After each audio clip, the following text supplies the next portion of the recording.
Good evening, ladies and gentlemen, and welcome to another beer review. Continuing once again on a fantastic beer mail from Jens in Germany. Today we're going to go for Hopfenstopfer's Incredible Pale Ale. Had a nosy online on the website, which you can see on the bottom there. They've got a website in German, but it's not particularly difficult German, so you can probably work out what it's saying. And also the Facebook page as well. This wonderful little ditty beer here is their final iteration. Most recent iteration of their IPA, hence Incredible Pale Ale, 6.1% ABV. I believe it's only, it says only, 55 IBUs, which was the same as the last beer we had not so long ago too. And that was more than enough to be perfectly honest. This one's a quad hop craft beer. Now, I've completely forgotten the hops on the top of my head, but it was two types of Hallertauer. Hallertauer Taurus and Hallertauer something else as well.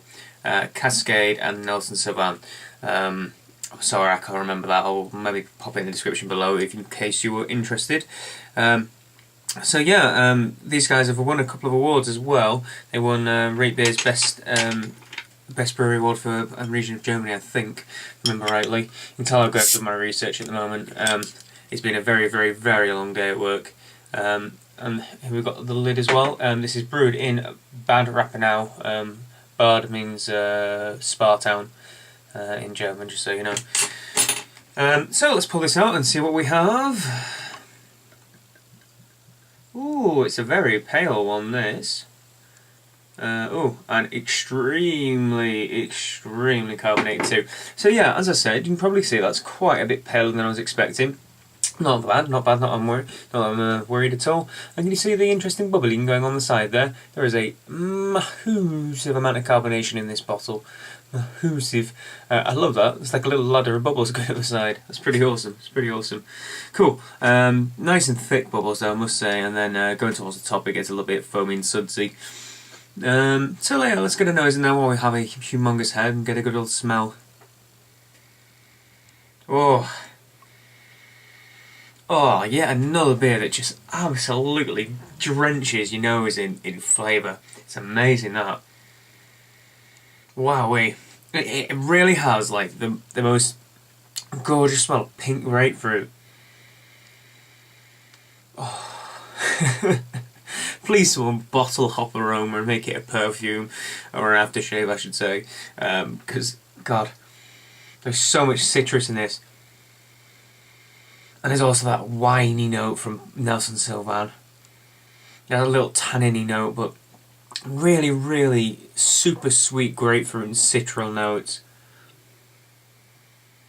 Oh, there's just something else in there too. I think what I could genuinely say about this beer is, you know, as a beer reviewer, I'll say citrus or grapefruit a lot, particularly the word grapefruit. This is the closest I have ever smelt to a grapefruit. Oh man, it's really lush. I can just tell this is going to be a stupidly good beer. I really can already, and I've not even had it in my palate. So, lovely light straw colour, clearly using very pale malts for this one. Maybe a really simple bill as well, I'm not too sure. Smells absolutely blooming fantastic. I mean, how many beers have we had in this review set that smell fantastic? This is another one. Hey ho, cheers everybody.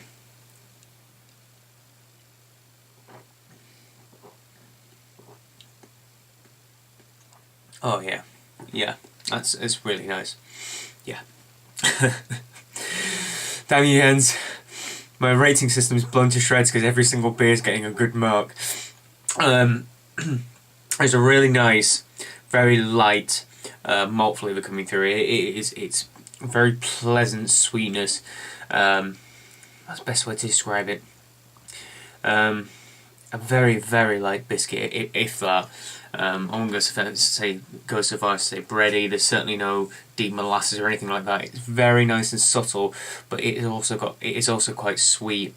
So I like that. You know, the very pale malt flavour is coming through. It's not cloying and overpowering.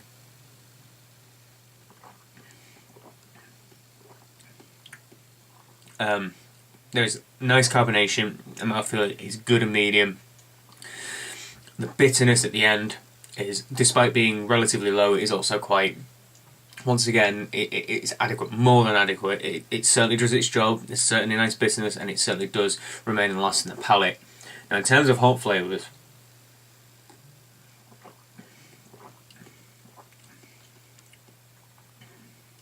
there really is this super sweet like flavour right at the back of the mouth. You're certainly getting citrus, and you're certainly getting grapefruit.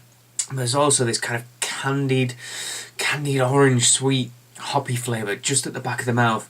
I'm struggling to find the words because I've had this flavour somewhere before, somewhere.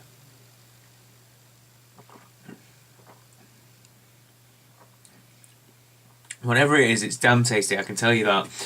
But just at the back of the mouth, it kind of almost like an aromatic tone that seems to get caught in the beer and just follows up the nostrils. So I'm getting the sense of smell as much as I am the flavour of just this. I guess it's almost like tangerine or satsuma. It's a really juicy, sweet, citral orangey note. It almost. I want to say it's almost something like yuzu or a tropical citral fruit.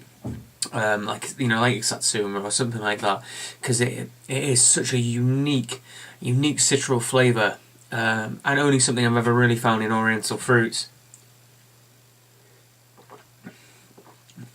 As you can tell, quaffing that like no one's business. It's going down really well. It's tremendously balanced. There is that nice level of sweetness at the beginning that just eases you gently into the rest of the beer.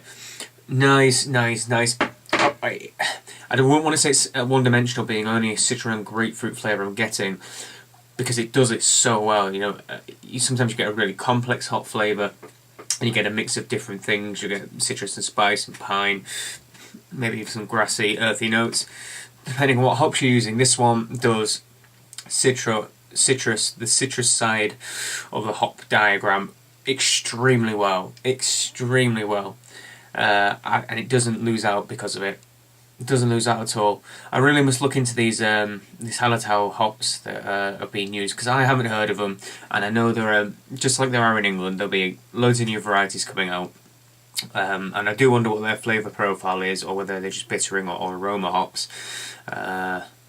They are interesting, because I'm used to Cascade flavours, and I'm used to Nelson Sauvin flavours, and I know what to pick out from them. But these other two, if they're playing a part in the flavour and aroma in this, they are doing something special, because it's really a joyous event. It really is nice.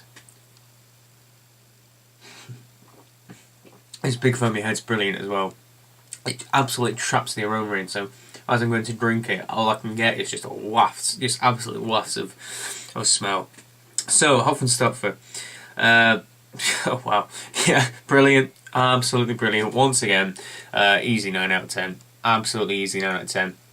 Another German craft brewery that has a beer that just smells amazing. What are you guys doing? Are you dry hopping? Are you torpedoing a la Sierra Nevada? You're doing something that I would love to know how, because it's just brilliant. It just is brilliant.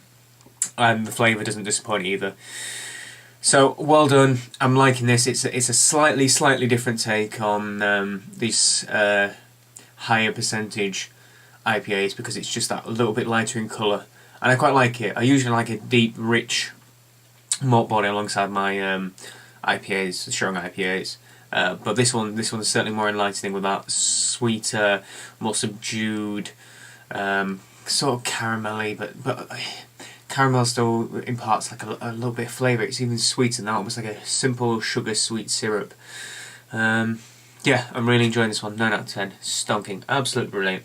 Well done. So, like, favourite, comment, subscribe. Tell me what you think if you've tried anything by Hopfenstopfer. Tell me if you try this beer indeed. I'll be well interested to know. And actually, a really good question to ask everyone.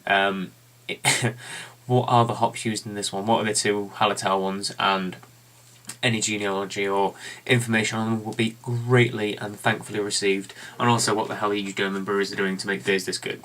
So, cheers everyone. Until the next beer reviews.